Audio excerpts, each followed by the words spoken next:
प्रभु नित्यानंद श्री अद्वैत गदाधर शिवासादि गौर भक्त वृंद। हरे कृष्णा कृष्णा कृष्णा हरे हरे, हरे राम राम राम हरे हरे। ओम नमो भगवते वासुदेवाय।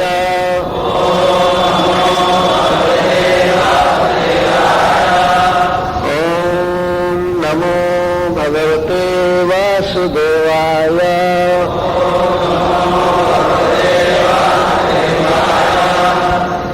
ओम नमो भगवते वासुदेवाय।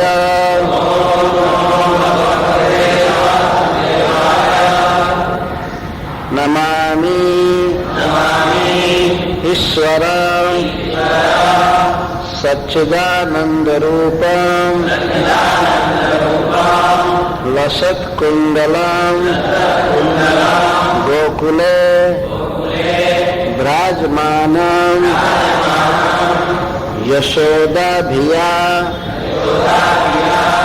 उलूखलात् धावमानं परामृष्टं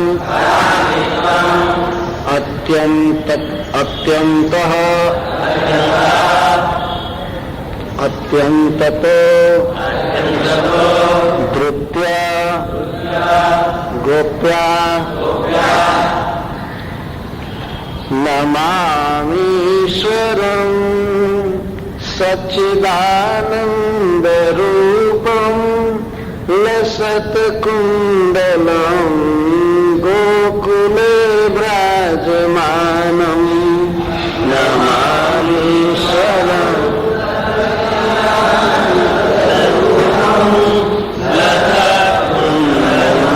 गोकुले विराजमानं यशोदाभियोलुखलाधावमानं परामृष्टमाद्यं ततो धृत्य गोप्या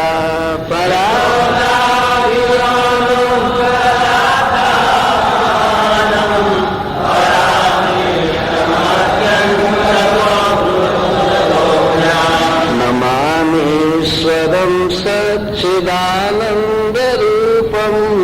लसत्कुण्डलं गोकुले विराजमानं।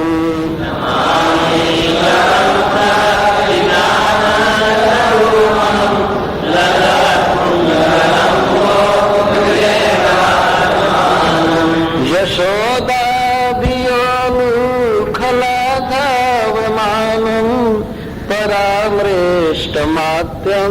ततो धृत्य गोप्या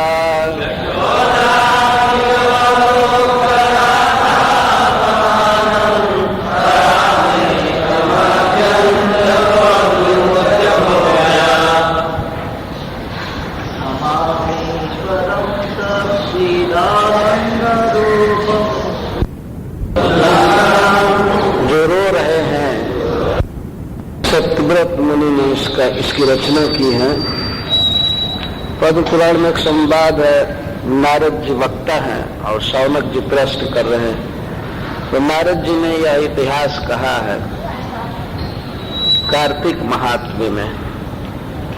पद्म पुराण में एक खंड है कार्तिक महात्म्य। तो उसमें सत्यव्रत मुनि किस प्रकार भगवान के दामोदर स्वरूप की उपासना करते हैं और क्या स्तोत्र पढ़ते हैं इसको दिया गया है। यह स्तोत्र बहुत प्रसिद्ध है और सारे विश्व में कार्तिक के महीने में यह स्तोत्र गाया जाता है।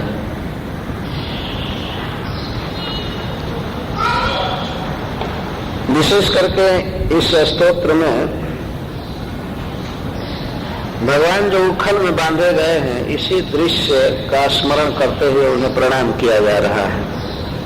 नमामि ईश्वरम कथम भूतम ईश्वरम सच्चिदानंद रूपम। जिनका रूप जिनका श्री विग्रह सच्चित आनंदमय है, कोई सामान्य बालक नहीं है।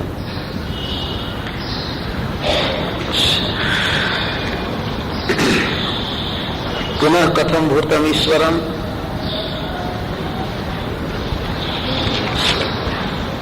लसत कुंडलम, जो कुंडल के कारण बहुत सुंदर लग रहे हैं, अथवा जिनके कानों में कुंडल बहुत अच्छा लग रहा है। लसत कुंडलम, कहाँ है आपके ईश्वर? गोकुले, गोकुल में। गोकुले विराजमानम, विराजमानम का अर्थ बहुत सुंदर लगते हैं। भले मिट्टी लगी हो शरीर में और मुख में माखन लगा हो, लेकिन बहुत चमक रहे हैं, बहुत सुंदर लगे। भा शब्द का अर्थ होता है प्रकाश और भ्राज का अर्थ होता है प्रकाशमान। भ्राजमान, बहुत सुंदर लग रहे हैं।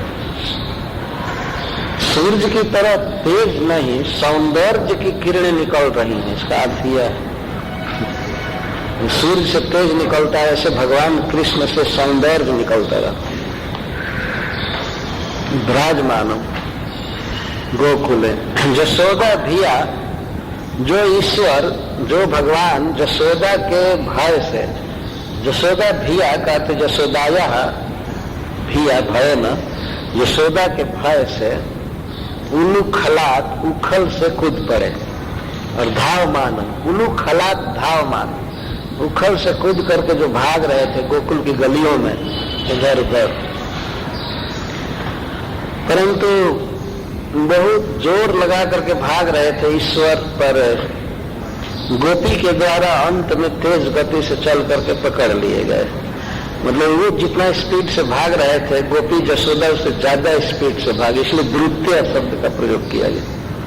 भगवान जितना स्पीड से भाग रहे थे, यशोदा का स्पीड ज्यादा था। अंततः, सब समय नहीं, शुरू में तो ऐसा लगा कि अब थक जाएगी, गिर जाएगी, पकड़ नहीं पाएगी, लेकिन अंततः, अत्यंततः, अति अंततः, बिल्कुल लास्ट में परामृष्टम, मृष्ट का अर्थ होता है स्पर्श, परामृष्ट का अर्थ है पकड़ लिए गए, पकड़ लिए गए, अंततः पकड़ लिए गए। किसके द्वारा? गोप्या, गोपी के द्वारा। यदि संस्कृत का थोड़ा सा ज्ञान रहे तो एक एक शब्द बिल्कुल क्लियर है। गोपी के द्वारा पकड़ लिया गया जो ईश्वर, और इसके बाद रुदंतम मुहु, बार बार रो रहा था हाथ पकड़े जाने पर, और अपने दोनों करकमल से कभी कभी आंखों को मल रहे थे, और उस तफक तफक कर रो रहे थे। रोने से, लंबी सांस चलने से जिनका 3 रेखा से युक्त कंठ कांप रहा था, और इस तरह से माँ के तरफ ग्रीवा को करके जो खड़े थे, ऐसे ईश्वर को मैं प्रणाम कर रहा हूँ जो रस्सी में बांधे गए। तो ईश्वर क्या है जो रस्सी में बांधे गए हैं? ये भगवान की लीला है।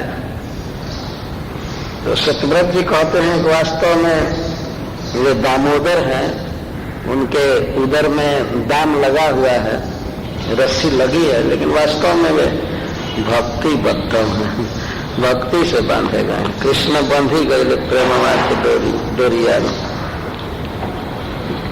वास्तव में वो साधारण रस्सी से भगवान नहीं बन सकते हैं, वो स्नेह की डोरी थी।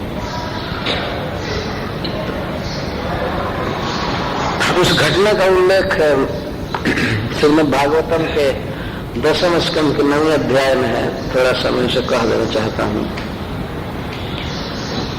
आप सभी जानते हैं कि श्रीमद् भागवतम 10वें स्कंद के 8वें अध्याय में गोपियों के द्वारा कृष्ण के विषय में बहुत सी शिकायतें हैं माँ यशोदा के पास।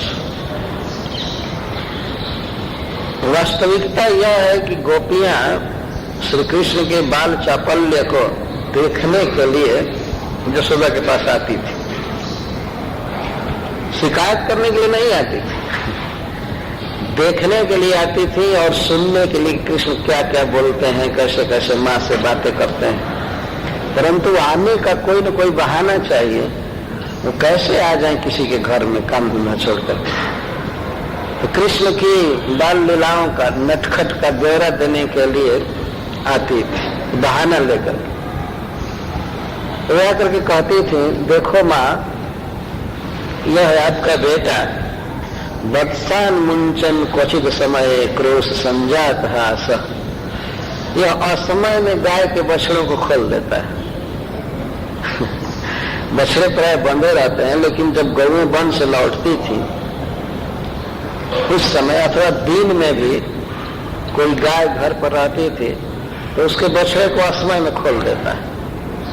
असमय वत्सन मुंचन। क्यों?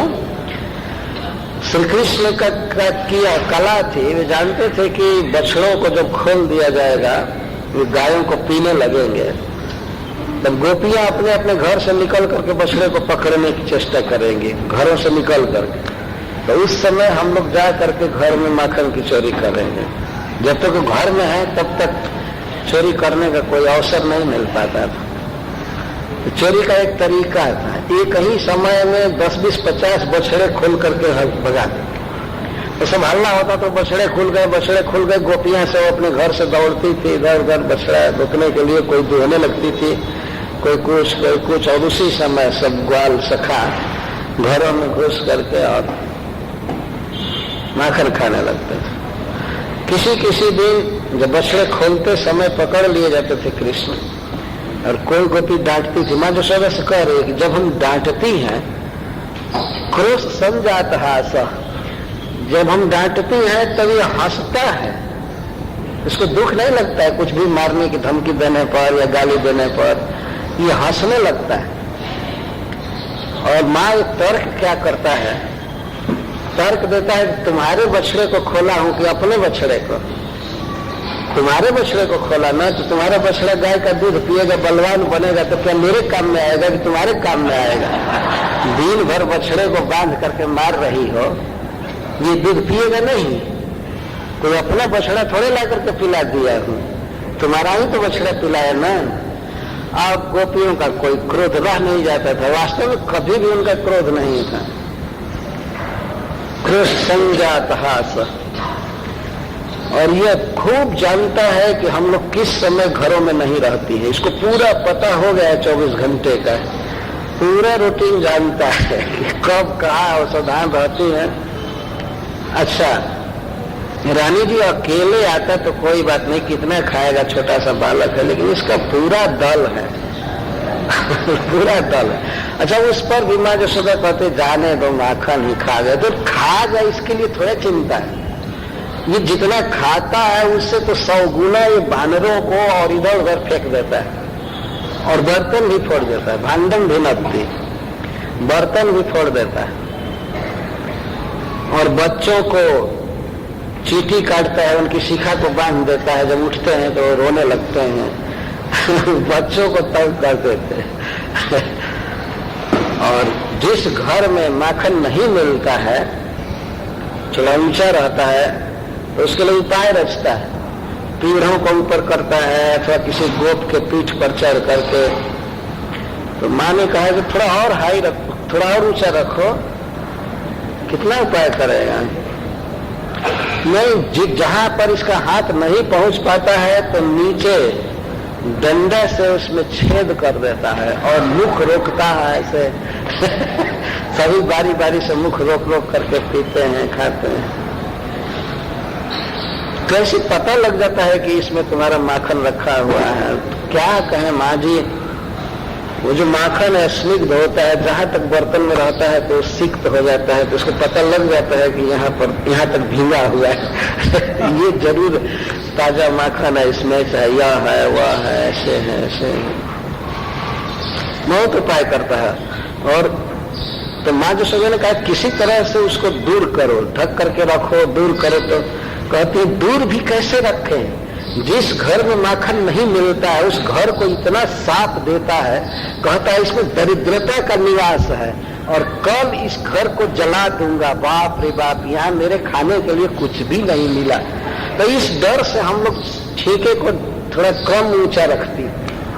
हम लोगों को इसके लिए रखना पड़ता है, नहीं रखने पर इतना गाली देता है, इतना गाली देता है कि और वास्तव में जो लोग भगवान को भोग नहीं लगाते हैं उनको कृष्ण बहुत गाली देते हैं। और भगवान के अभिशाप से ही घर में दरिद्रता बसी रहती है। भगवान के खाने के लिए हमेशा रहना चाहिए। उनको भोग लगाना है बार बार। तो जिन घरों में नहीं मिलता है वहां पर इस तरह से करता है। और दूसरा उत्पाद करता है कि यदि जिस घर में माखन नहीं मिला तो उस घर में लीपे पोते स्थान पर देवताओं के स्थान में जाकर पेशाब कर देते, इतना उत्पाद कर रहा है। और यहाँ पर देखिए आपके सामने ऐसा साधु जैसा है, ऐसा साधु जैसा है। गोपियां भगवान श्री कृष्ण के मुख को देख रही थी, वही देखने के लिए जाती थी। और श्री कृष्ण अपने माँ का आंचल पकड़ करके पीछे छिपे रहते माँ के पास। हम देखते हैं कि माँ पर क्या रिएक्शन होता है।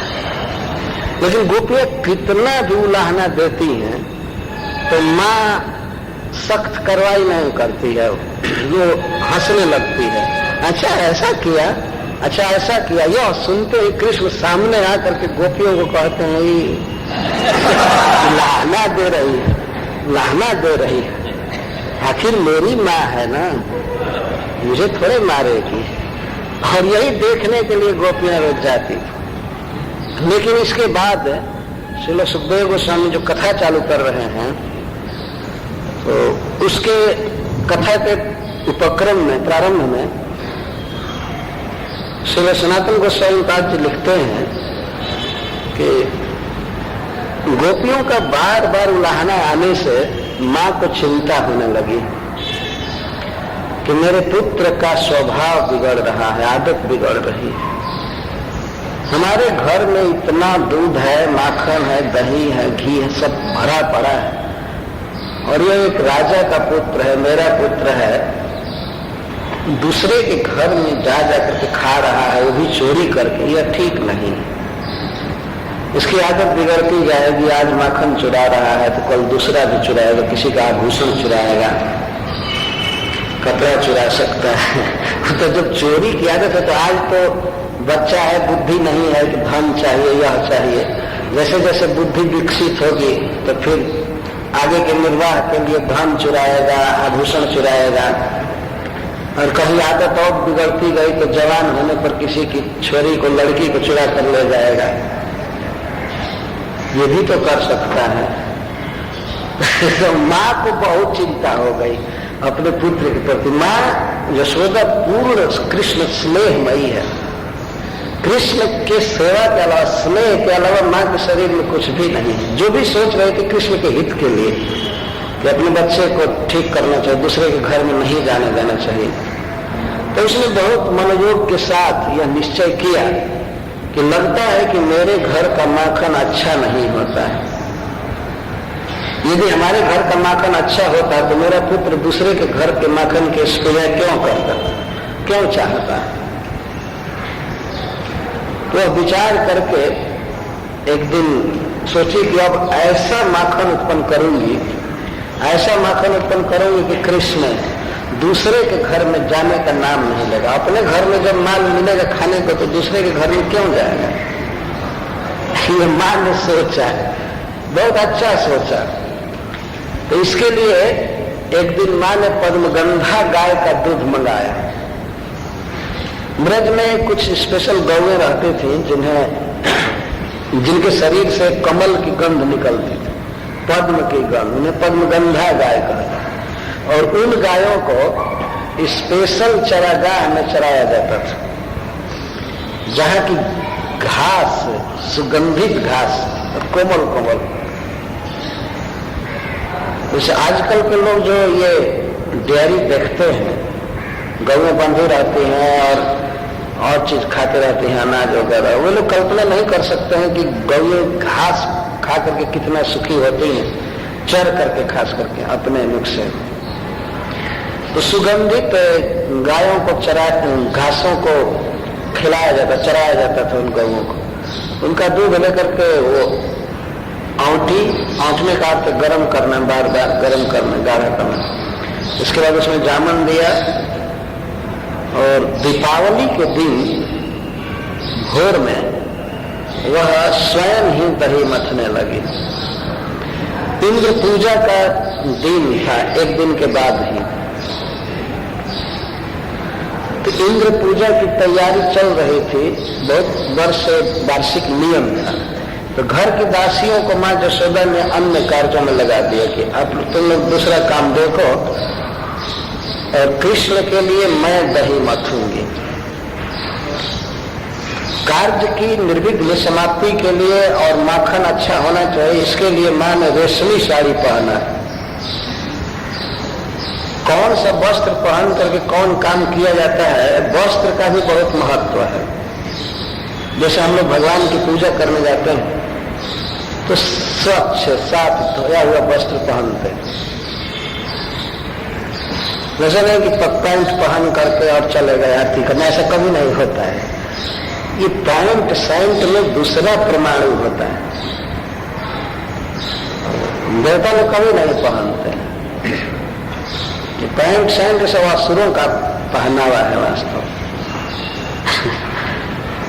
जैसे और वो घूम घाम करके पाश्चात्य जगत से आया है ना, उसके पर अंग्रेजों के आने के पहले इधर लोग कोई पैंट शैंट नहीं पहनते, पैजामा पहनते थे, चूड़ीदार।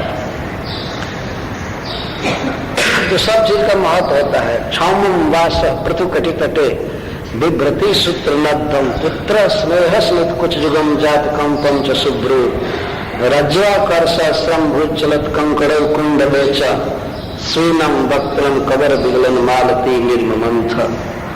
श्री सुखदेव गोस्वामी माँ यशोदा के दधिमंथन के समय जो छवि हो रही थी उसका वर्णन कर रहे हैं। क्षौमं वास पृथु कटि तटे। माँ यशोदा पूर्ण युवती स्त्री थी, आयु ज्यादा थी लेकिन शरीर पूर्ण यौवन में था। भगवान के माता पिता कभी वृद्ध नहीं होते हैं। अगर वृद्ध शब्द का प्रयोग कहीं है तो उसका अर्थ ये होता है बड़ी उम्र, बड़ी उम्र उसका अर्थ होता है। तो शरीर बुरा नहीं होता है, पूर्ण ज्योति है। तो उसके बड़े बड़े नितंब हैं और कमर में लहंगा कस करके बांधी थी। क्षौमं वास पृथु कटि तटे बिभ्रति।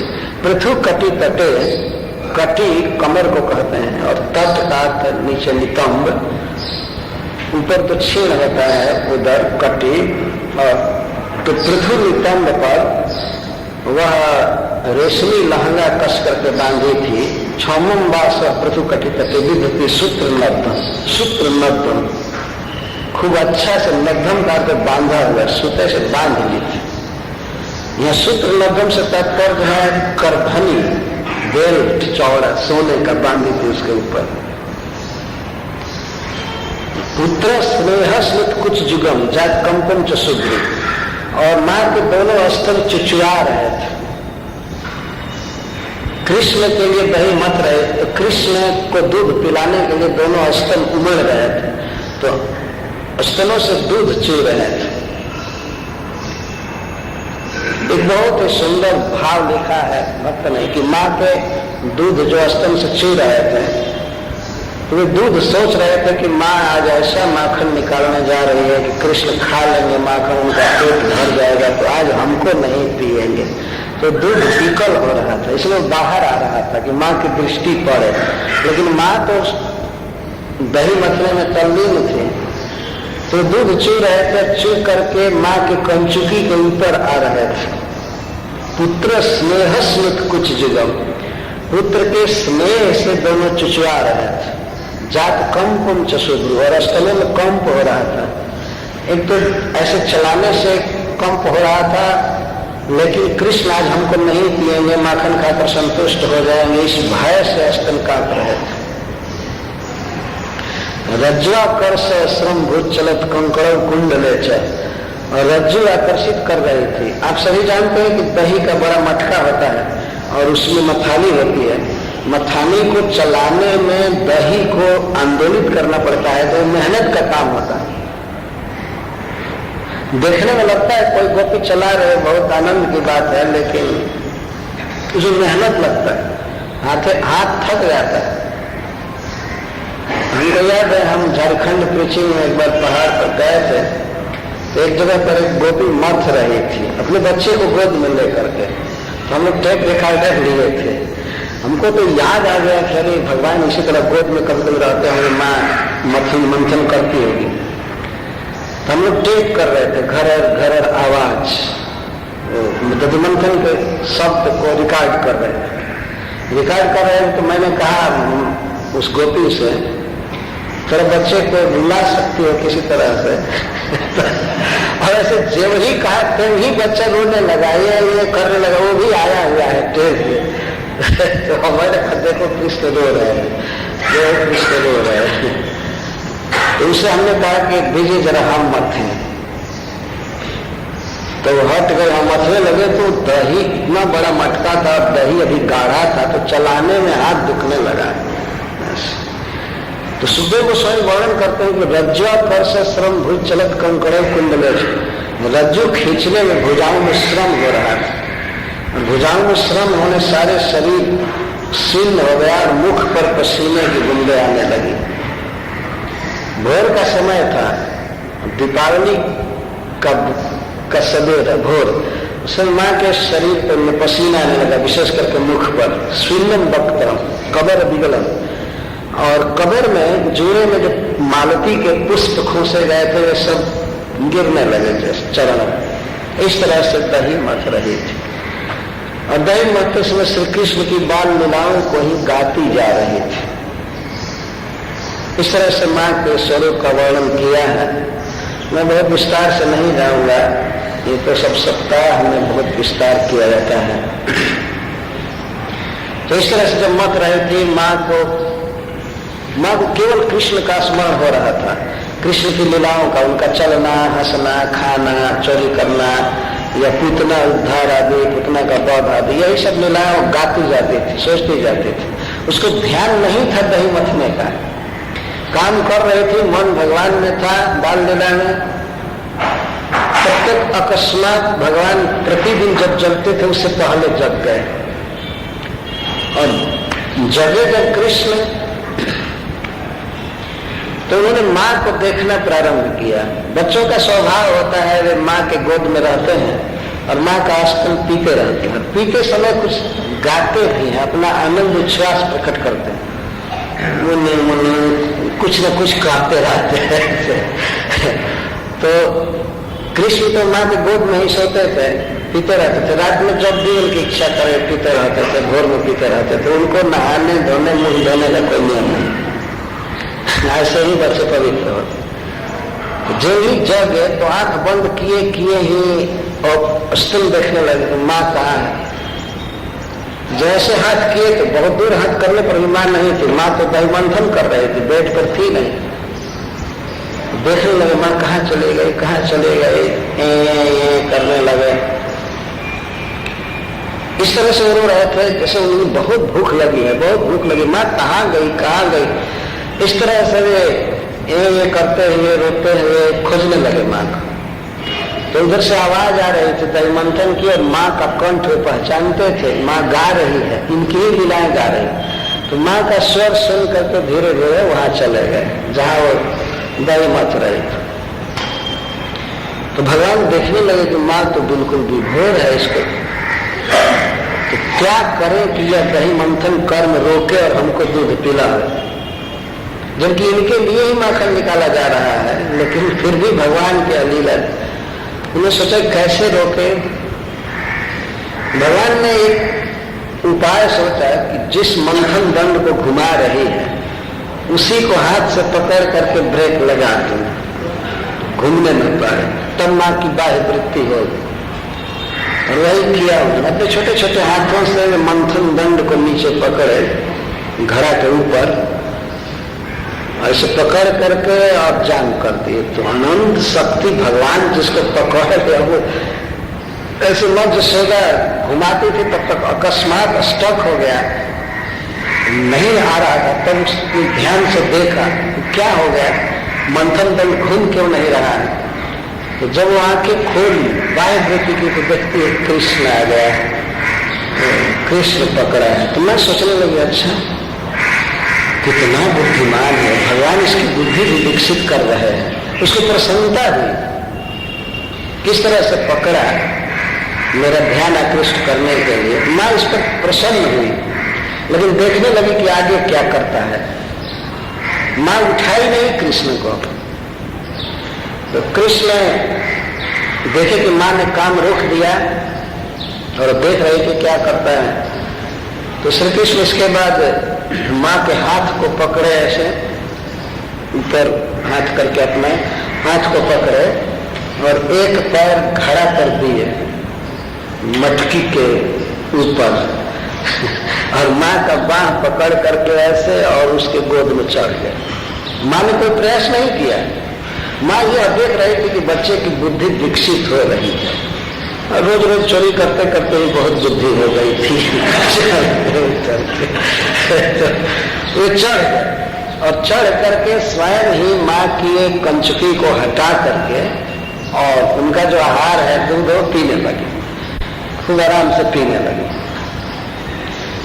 तो प्रेम के भूखे भगवान, उनको तृप्ति नहीं हो रही थी। माँ का स्नेह में दूध वो कम नहीं हो रहा था, दूध कम नहीं हो रहा था और कृष्ण की भूख जा नहीं रही थी। दोनों में होड़ लग गई।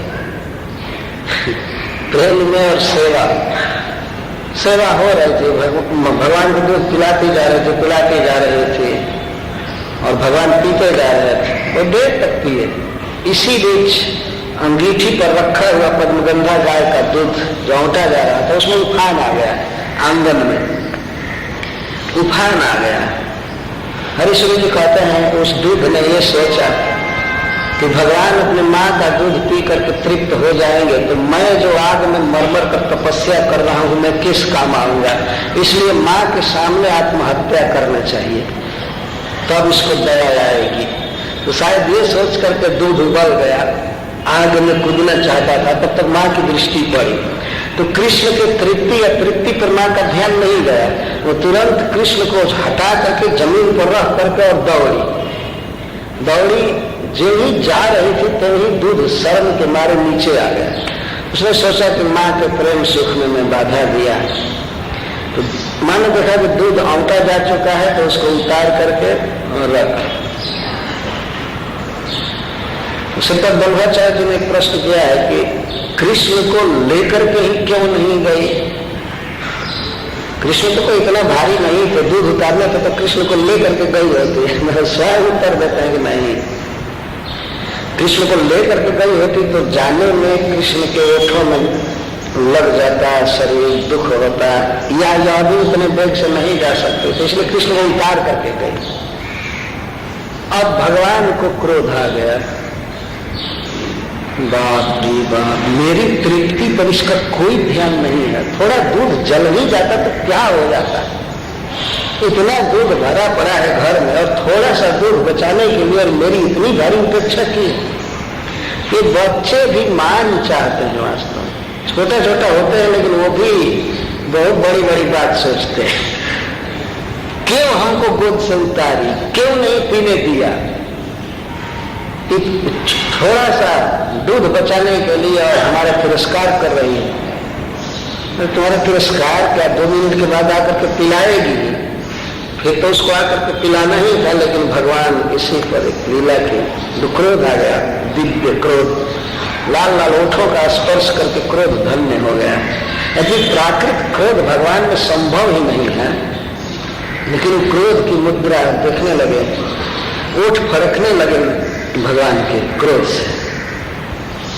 इस तरह से कंजूस बन रही है, थोड़ा सा दूध की हानि नहीं सह सकती और मैं अपना धाम छोड़ करके इसका पुत्र बना और मेरी इतनी उपेक्षा है। सब लोग सारा काम छोड़ करके मेरी सेवा करते हैं और मुझको फेंक करके और जा रही है दूध बचाने के लिए। ठीक है, तो क्रोध आ गया। क्रोध आते ही अपने लाल लाल ओठों को, अधर को भगवान अपने उजले उजले दांतों से दबा दी। ये क्रोध का स्वभाव होता है। जब व्यक्ति क्रोधित होता है तो अपने ओठों को दबाता है। हरिश्री जी कहते हैं लगता था कि रजोगुण पर सतगुण शासन करने लगा है, ठीक नहीं है। लाल रंग रजोगुण का है और श्वेत सतगुण का, तो मानो भगवान के ओठों पर कंट्रोल कर रहा है सतगुण। क्रोध ठीक नहीं है। जो कुछ भी हो इस तरह से क्रोध में हो गए, अब जोहने लगे। क्रोध में व्यक्ति होता है तो तोड़ फोड़ ही तो करेगा, और क्या करेगा। तो छोटा सा बच्चा सोचने लगा, अच्छा दूध बचा रही है ना, मैं इस घर में आग लगा दूंगा, बर्बाद करके रहूंगा, कुछ भी नहीं छोड़ूंगा, तुमको बता देता। क्रोध में देखने लगा इधर उधर, एक छोटा सा मसाला पीसने वाला लोढ़ा मिला, पत्थर का टुकड़ा, उसको सीला पुत्र कहते हैं, वो मिल गया। तो सोचा अच्छा उपाय मिल गया।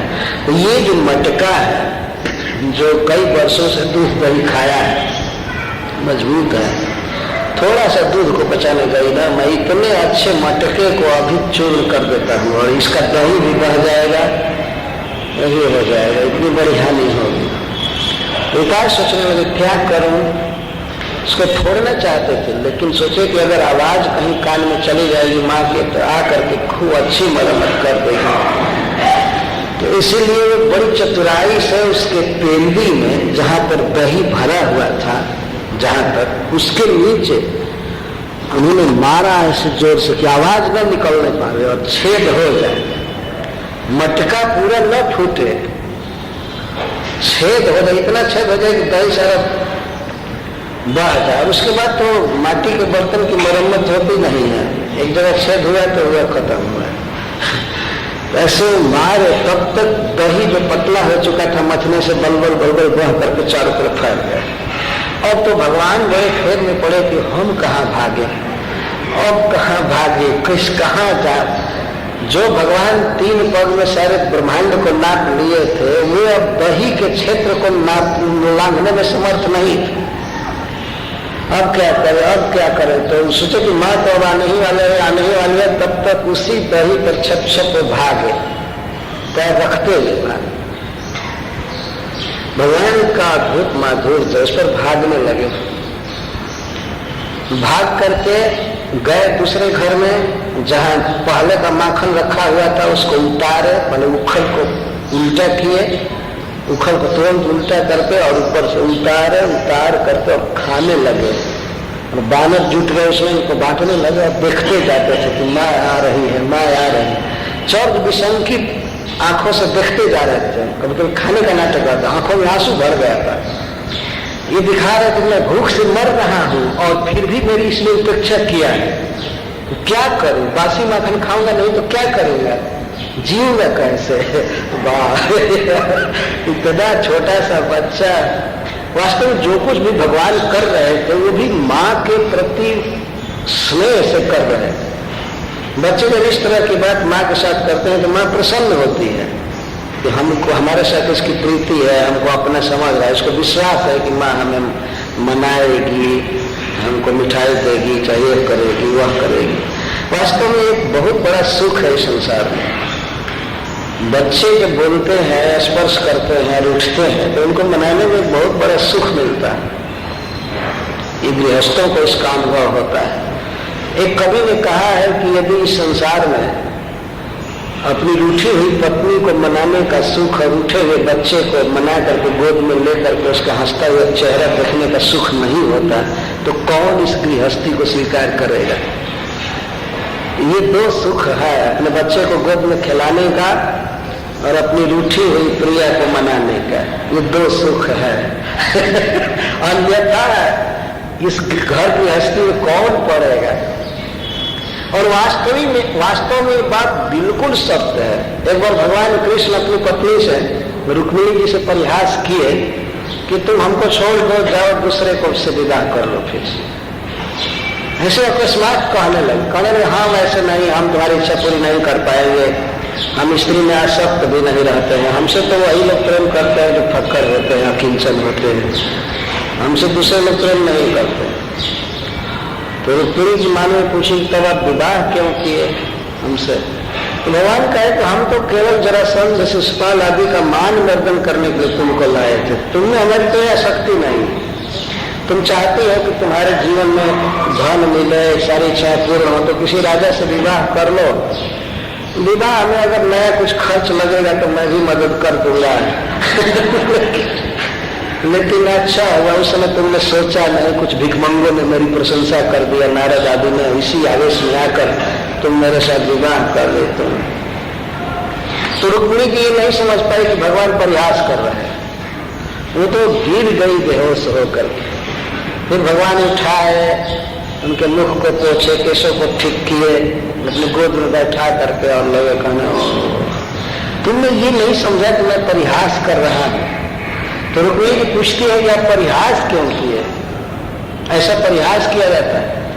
तो भगवान कहते हैं कि प्रिय गृहस्थ के लिए यही तो एक सुख है कि कभी पत्नी से एकांत में परिहास किया जाए और जो रूठ जाए तो मनाया जाए, लेकिन तुम तो रूठ भी नहीं रही हो, इतनी भोली भाली हो कि भद से गिर पड़ी। बताओ, मैं तो ये देखना चाहता था, भगवान कहते हैं कि मैं ये देखना चाहता हूँ कि जब मैं तुमसे ऐसी बात कहूंगा, कह रहा हूँ, तो तुम अपने ओठों को दांत से दबा लो, मेरे तरफ तिरछी चितवन से देखो और डांटो, कहो कि कभी ऐसी बात मत बोलना, ऐसा क्यों बोल रहे हो। मैं तो ये सोच रहा था, लेकिन हमको तो यह अभी सुख नहीं मिला, भगवान ऐसा कह रहे हैं। तो वहीं पर उन्होंने कहा है कि घर गृहस्थी में यह एक सुख है। तो इसी तरह से भगवान जो माँ के साथ व्यवहार कर रहे हैं, वास्तव में माँ को सुख दे रहे हैं इन व्यवहारों से। परंतु बाहर से देखने में लगता है कि ये क्रोध की लीला कर रहे हैं। तो दही के ऊपर से नन्हे नन्हे पैर से जा करके माखन खाने लगे, एक उखल के ऊपर।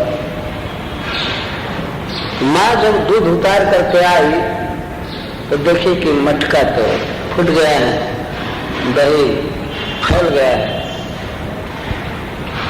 तुरंत समझ गई कि किसका काम है। ऐसा नहीं कि कोई अकस्मात ईटा गिर गया ऊपर से फूट गया या बिल्ली गिरा दी, वो समझ गई तुरंत और हंसने लगी दैव गति पर कि मैं थोड़े से दूध के लिए दौड़ करके गए और इधर इतनी बड़ी हानि हो गई। अद्भुत दैव की गति। और हंसने लगी कि बच्चे की भावना देखो, वो थोड़े से ही अपना तिरस्कार मान गया, अपना इंसल्ट बन गई, तो देखने लगे, हंसने लगी। लेकिन माँ ने सोचा कि अब तक गोपियों ने कहा था कि हमारे घर का बहुत बर्तन फोड़ा है, लेकिन आज तो घर कहीं फोड़ दिया, सचमुच ये फोड़ रहा होगा, फोड़ते फोड़ते आदत हो गई है इसको, इसीलिए हाथ में छड़ी ले लिया, धमकाने के लिए, मारने के लिए नहीं। माँ कैसे कृष्ण पर प्रहार कर सकती थी, वो तो पूर्ण स्नेहमयी है, केवल धमकाने के लिए हाथ में छड़ी लेकर के और दबे पैर से धीरे धीरे चलने लगी, जिससे उसका नुपुर न बजे। धीरे धीरे पैर रख रही थी। कहाँ गया? कृष्ण का अन्वेषण करने में माँ को कोई असुविधा नहीं हुई, क्योंकि चरण चिन्ह बता रहे थे कि वो वहां से कहाँ गए। क्योंकि उनको इतनी बुद्धि नहीं थी कि दही के ऊपर से भाग रहे हैं तो चरण की छाप पड़ती जा रही, और भगवान ये समझ रहे थे कि मैं तो सिक्योर हूँ, माँ मुझको नहीं देख पाएगी। और माँ चरण चिन्ह का अनुसरण करते हुए जा रहे थे धीरे धीरे, तो देखी तो एक उखल उल्टा करके उसके ऊपर बैठा है और छींके से मटका उतार लिया और खा रहा है और बांधों को दे रहा है। तो पीछे पीछे और धीरे धीरे जाने लगी। तब तक कृष्ण ने देखा माँ को, देखते ही कह करके मटका छोड़ करके चले भाग। और कौन खाने जाए, उसी को यहाँ लिखा गया, उल्लू खलात थाव मानव, उखल से बहुत जोर से भागे, रोते हुए गिड़गिड़ाते हुए भागे। तो भागे तो माँ भी पकड़ने के लिए चल दी, पकड़ने के लिए चली। पहले तो अपने घरों में, आंगन में इधर उधर भागते रहे। इसके बाद निकल करके गोकुल की गली में भागने लगे। भागते भागते श्री सुखदेव गोस्वामी वर्णन करते हैं कि माँ तो बिल्कुल थक गई, बड़ा शरीर था, और कृष्ण तो छोटी कार के समान भाग रहे थे, बहुत तेज गति से। वैसे जो सच्चिदानंद घन भगवान भाग रहे थे। माँ तो ये सोच रही थी छोटा बच्चा है, कितना भागेगा, अब पकड़ लूंगी, लेकिन बहुत देर तक भागते रहे। लेकिन अत्यंततः अंत में माँ यशोदा ने झपट करके कृष्ण को पकड़ लिया। भगवान ने देखा कि माँ थक गई है, तो स्वयं ही पकड़ में आ गए। कृष्ण पीछे देखते जाते थे, पीछे देखते जाते थे, भागते जाते थे, और जब निकट देखे मां को तो हाँफते जाते थे, फिर देखते थे, भागते थे, हाँफते थे, उनके कंठ कांप रहे थे। भागते भागते अंत में भगवान ने यह नाटक किया कि मैं तो बिल्कुल थक गया हूं। मां गई और जा करके अपने बाएं हाथ से ऐसे पकड़ ली, हाथ को आगे करके पकड़ी, पीछे से नहीं पकड़ी, कृष्ण को चोट लग सकती थी। या मान लो जब पीछे से कुछ पकड़ती है और कृष्ण झटका देता है तो उसके शरीर में रो रहे थे। रुदंतम मुहुर नेत्र जुग्म मृजंतम, बारंबार रो रहे थे, आंखों से आंसू पोंछ रहे थे। दाहिने हाथ को मां ने पकड़ा था तो बाएं हाथ से पोंछ रहे थे। बाद में मां ने सोचा कि ये हाथ दुख गया होगा तो बाएं हाथ को पकड़ ली, तो दाहिने हाथ से पोंछने लगे। और कभी भी कृष्ण रोते थे तो मां बड़े स्नेह से आंसू पोंछती थी। लेकिन भगवान आज इतना लाचार हो गए हैं, बेचारा हो गए हैं कि मां ही मारने आई है। अब उनका आंसू दूसरा कोई पोंछने वाला नहीं था तो स्वयं ही आंसू पोंछ रहे थे। वो आंसू पोंछने नहीं आ रहा था, आंसुओं से काजल गीला होकर के उनके गाल पर इधर उधर फैल रहा था। इससे उनकी और शोभा बढ़ रही थी और सुंदर लग रही थी। तो ऐसे ईश्वर को हम प्रणाम करते हैं।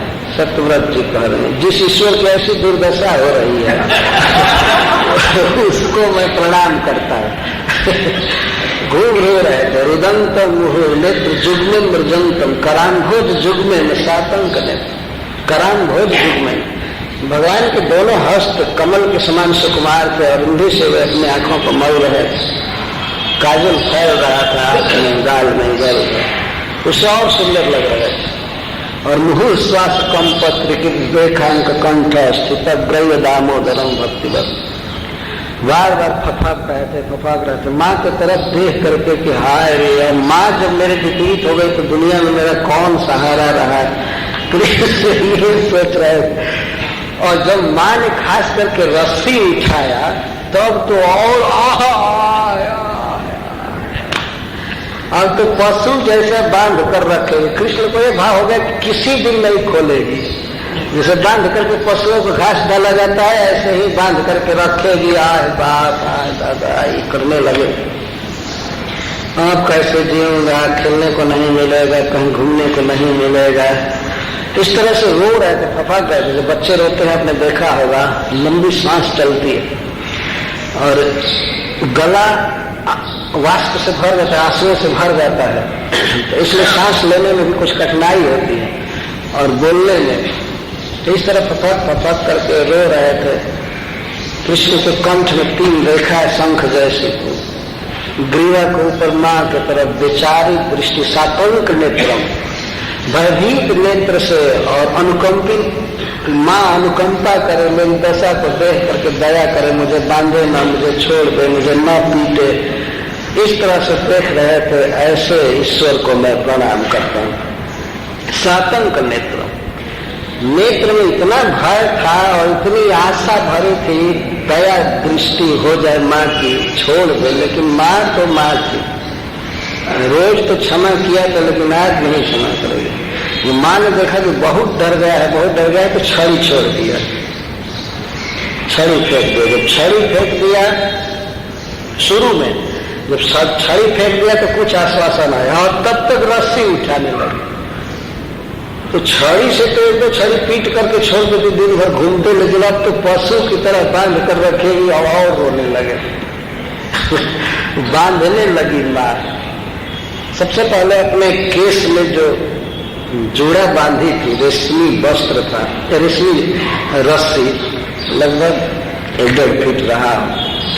तो उसने सोचा कि इसी रस्सी से इसको मैं बांध दूं, तब तक दूसरा दही मत लूंगी, इसके लिए माखन निकालूंगी और इसके बाद मना लूंगी, खिलाऊंगी पिलाऊंगी। इस समय रो रहा है, बांध दिया। हाँ, तो बांधने चली तो सबसे पहले उखल में एक बार लपेट ली, बांध ली। दूसरे अब पहला छोर और दूसरा छोर अपने बच्चे को पकड़ करके, खड़े थे, भाग नहीं सकते थे हम, माँ को पकड़ने की जरूरत नहीं थी, खड़ा रहो। और कृष्ण रो रहे थे, गिड़गिड़ा रहे थे। तो रस्सी का दूसरा छोर ला करके बांधना चाहिए, तो आते हैं तो मुट्ठी भर कमर में 2 अंगुल कम हो गई रस्सी। तो मैं तो बड़ा आश्चर्य हुआ, लेकिन बहुत ज्यादा ध्यान नहीं दिया। फिर दूसरी रस्सी मंगाई, दूसरी रस्सी लाई, तीसरी रस्सी लाई, और अनेक रस्सियां जोड़ती थी, गांठ लगाती थी, और कमर में बांधने को आती थी तो 2 अंगुल कम हो जाता था। तो मैं रस्सी बांधते बांधते जोड़ते जोड़ते, और बच्चा बंध नहीं रहा था, इसलिए बड़ा मानसिक चिंता टेंशन हो रहा था, इसलिए वो बहुत दुखित हो रही थी, वो पसीना से लथपथ हो गई। भागते समय ही कुछ गोपियां देखी थी कि आज लाला को सजा मिलेगी, और इसके बाद जब रस्सी में बांधने लगी तो आया करके देखने लगी। तो गोपियां कहती थी, रानी जी छोड़ दीजिए, छोड़ दीजिए, क्यों बांध रही है, क्यों बांध रही है, क्यों बांध रही है। तो यशोदा जी कहती थी, तुम लोगों ने इसको नटखट बनाया है, तुम लोगों ने नटखट बनाया है, आकर के हमारे पास उल्हाना देती है, और जब मैं अपने बेटे को ठीक कर रही हूँ तो कहती है कि छोड़ दो, छोड़ दो, जाओ अपने घर की रस्सी लाओ, लाओ जल्दी। तो वो तो दासी थी बेचारी, आज्ञा पाते ही रस्सी ला ला करके देती थी, और वो डरती भी थी कि कृष्ण देख लेंगे कि रस्सी लेकर आ रही है तो हमारे घर कभी नहीं आएंगे। लेकिन रानी आज्ञा दे रही थी तो छिप करके कृष्ण देखने न पाए और रस्सी ला करके देती। और क्या करे, कृष्ण के सुधार के लिए बांधा जा रहा था, इसलिए गोपियां भी सहयोग कर रही। कोई कोई गोपी कहती थी, रानी जी आपके लाला के भाग्य में बंधन लिखा ही नहीं है, देखिए रस्सी घट रही है, छोड़ दीजिए, छोड़ दीजिए। माँ ने कहा, नहीं नहीं, चाहे पूरे गांव की रस्सी लगानी पड़े और बांधते बांधते भले शाम हो जाएगी, लेकिन बांध करके ही रहूंगी। वास्तविक बात है कि भगवान की शक्तियों में होड़ हो गया, तैयार हो गए कि भगवान को हम नहीं बांधने देंगे, नहीं बांधने देंगे। शक्तियां प्रकट हो रही, लेकिन भगवान के हृदय में जब कृपा शक्ति प्रकट हुई, माँ की दशा देखिए, वो पसीने से लथपथ हो गई थी, बाल बिखर गया था, थक गई थी, तो अपनी माँ का परिश्रम देख करके भगवान के हृदय में करुणा उत्पन्न हो गई और कृपा करके वो बंध गए। इस तरह से बंध गए। तो इसके बाद माँ ने कुछ बच्चों से कहा, यहाँ खड़े रहो, देखते रहो, और मैं जाकर के घर का काम करती हूँ। माँ घर का काम करने लगी। उसके लिए कोई बहुत बड़ी बात नहीं हुई थी, बच्चे को बांध करके थोड़ा रखना, डर जाएगा, इसे नटखटपना नहीं करेगा, शैतानी नहीं करेगा, इसके लिए बांधी थी। तब तो ब्रज में हल्ला हो गया कि माँ ने कृष्ण को बांधा है, कृष्ण को बांधा है, कृष्ण को बांधा है। सब सखा लोग जुटने लगे, लोग आया करके कहने लगे, क्यों बांधा, क्यों बांधा। माँ के पास कोई नहीं जा रहा है, किसी की हिम्मत नहीं है, क्यों बांधा, क्यों बांधा, कौन बांधा, कौन बांधा। तो दूसरे लोग बताते थे कि वो उसकी माँ ने बांधा है। तब सब शांत हो जाते थे, वो आते थे कृष्ण के पास। सब किसी ने जा करके दाऊ जी से कहा, बलराम बलराम तुम्हारे छोटे भाई को बांधा गया है पशु की तरह। अब तो बलराम जी में ईश्वर का आवेश हो गया, भगवान है ही, कौन बांधा है, कौन बांधा है, मैं पूरे ब्रज को जमा करके राख कर दूंगा। बोलते आते थे, जानते हो मैं कौन हूँ, मैं शंकरसों हूँ, मेरे एक फूंक से ब्रह्मांड जल कर राख हो जाता है, कौन बांधा है, कौन बांधा है। आ रहे थे भगवत्ता के आवेश में, लेकिन यहाँ आने पर उनको पता चला कि माँ ने बांधा है। तो माँ ने बांधा है, तो फिर भी माँ के पास जाकर कहने लगे, तो पास नहीं बंधन लगा, तुमने बांधा है, तुमने कृष्ण को बांधा है, जानते हो कौन है, जानती हो कौन है कृष्ण, तुमने किसको बांधा है। तुम समझती हो कि ये तुम्हारा केवल पुत्र है, यही है नारायण, यह भगवान है, यही सारी सृष्टि किया है। तुमने इसको जो बंधन लगाया है, तुमने बहुत पाप किया है, इसकी सब लोग पूजा करते हैं, ब्रह्मा जी पूजा करते हैं, ये करते हैं, यही सब अवतार लिए हैं, यही बड़ा अवतार लिए, नरसिंह अवतार लिए, ये लिए, ये लिए, ये लिए। इस तरह से बलराम जी कह रहे, तो तुम खोलो नहीं तो मैं ब्रज में आग लगा दूंगा, पृथ्वी पलट दूंगा। खोलती हो कि नहीं, खोलती हो कि नहीं, कृष्ण यह है वह। तो माँ घर के काम को रोक करके पूछी, और तुम कौन हो। ये तो नारायण है, ये तो भगवान है, और लाचार रो रहा है। ये नारायण की दशा है। नारायण दूसरे के घर में चोरी करता है, नारायण हो। और तुम कौन हो? बलराम जी कहते मैं संकर्षण हूँ, मैं शेषनाग हूँ, मैं ये हूँ, वो। कृष्ण जब जब अवतार लिए तो मैं भी आया, ये आया, वो आया, वो आया। कृष्ण ये अवतार है, मैं यह अवतार हूँ, ये अवतार हूँ। तो माँ छड़ी दिखा करके कहती है देखो सारा अवतार मेरे ही घर में हो रहा है, दूसरे का घर नहीं अवतार लेने के लिए। अभी अगर ज्यादा बोले तो जैसे कृष्ण को बांधी हूँ उसी तरह से बांध देंगे। तो भगवान जी कहते हैं खोल दूंगा, ऐसे कहते हैं। माँ से कहते हैं मैं खोल दूंगा, जैसे बच्चे कहते हैं। माँ कहते खोल दो सास है तो खोल दूंगा, खोल दूंगा। तो जरा चलो खोलने के लिए। तो श्री बलराम जी जब चलते हैं खोलने के लिए और माँ छड़ी लेकर आती है तो ये चले दूर भाग, नहीं खोलते, नहीं खोलते। फिर जब माँ घर के काम धंधा में लग जाते तो फिर बलराम जी आए कृष्ण के पास, कहते हैं। और बलराम जी की तरफ कृष्ण बिल्कुल दीन की तरह देख करके रोने लगे कि भैया अब इस विपत में तुम सहायता करो, अब तुम ही एकमात्र हो, अब हम क्या करें। लेकिन बलराम जी कहते हैं तो मैं क्या करूं, तुमको मैं कई बार कहा कि चोरी मत करो, कई बार कहा, मैं क्या करूं, जो किए हो भोगो, अब हम क्या करें। अगर दूसरा कोई बांधा होता तो मैं उसको दिखा दिया होता, लेकिन माँ बांधी है, मैं क्या करूं। तुमको कई बार कहा नहीं कि ये सब चोरी मत करो, बर्तन मत फोड़ो, लेकिन तुम मानते नहीं, अब हम क्या करें। तो बलराम जी भी उन्हीं के समान रोने लगे, साथ में खड़ा होकर। ये दोनों ईश्वर रो रहे दोनों भगवान रो रहे हैं, बढ़ रहे। सूरदास जी ने एक पद लिखा है कि कृष्ण बलराम दोनों रो रहे हैं, तो ये उन दोनों की रोती हुई छवि सदा मेरे हृदय में अंकित रहे। सुर सागर में पद है ऐसा, यही छवि हमारे हृदय में अंकित। बलराम जी भी लाचार हो गए, खोल नहीं सकते थे। गोस्वामी तुलसीदास जी ने लिखा है दिना पत्रिका में, दिल बांधे सुर असुर नागमुनि, प्रबल कर्म की डोरी, सोई छिन्न ब्रह्म जसुमति हठी, बांधो सकत न छोरी। जिन प्रभु ने देवता नाग दैत मनुष्य सबको कर्म की डोरी में बांध करके रखा है, उन्हीं को माँ जसोदा ने ब्लाक बांध दिया और उनकी हिम्मत नहीं थी कि उसको तोड़ सके। बलराम जी की हिम्मत नहीं हुई कि उसको खोल सके। वो नंद बाबा आकर के खोलेंगे और कोई नहीं खोल सका। और भगवान का साहस नहीं था कि वो खोल लेते, उनको तो डर था कि खोलूंगा तो इस पर पिटाई खूब होगी और दृढ़ बंधन लग जाएगा, इसलिए वो तो खोलने का नाम नहीं लेते थे। यह है प्रीति का बंधन, स्नेह का बंधन। इसीलिए उखल में बंधे हुए भगवान की दामोदर की बारंबार प्रार्थना की जाती है।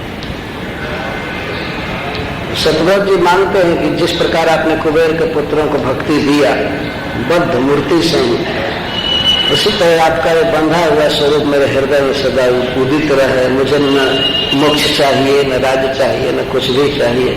हे बाल गोपाल, आपकी यह छवि सदा मेरे हृदय में अंकित रहे, यही प्रार्थना करते हैं। हरे